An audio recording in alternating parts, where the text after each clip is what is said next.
What you've been through a lot of different markets. I mean, you've been doing this for a long time.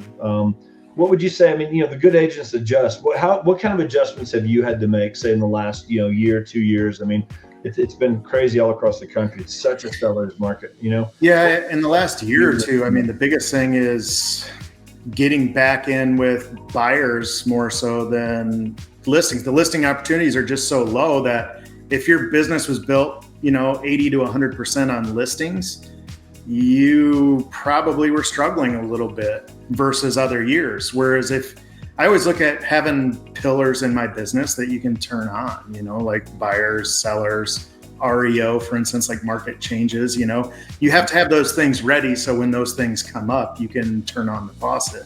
But we focus more on buyers, how to get buyers to win offers, what things are we doing to put our buyers in the best position to have success. Obviously, we still do listings, but when there's 1.1 months of inventory on the market, nobody has a lot of listings, because you get one and it sells. So your leverage opportunity isn't as strong as it used to be when homes stayed on the market, 3-4 months or 6 months. You had a long time to build business off of business. Right now, you don't have that much time to do that.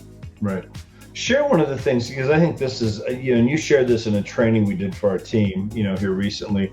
When you have a buyer and they buy the house, you have an agreement with them.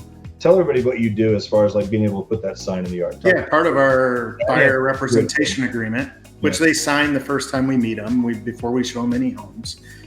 Part of that agreement, it states right in there that we will be able to put a sold sign in your yard for 2 weeks after closing. So why we do that is basically the seller, the listing agent sells the home. Most of the times, I'd say 80% of the time, they never put a sold rider on that house. So their sign goes out of the yard. Our sign goes in the yard and has a sold sign on it.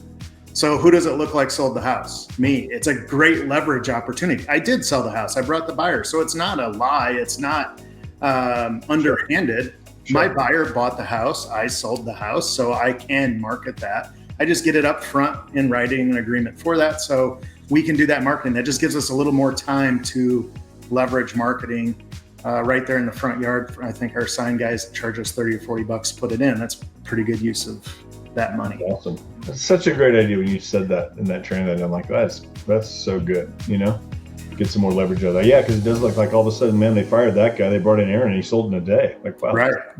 Yeah. But anyway, that's awesome.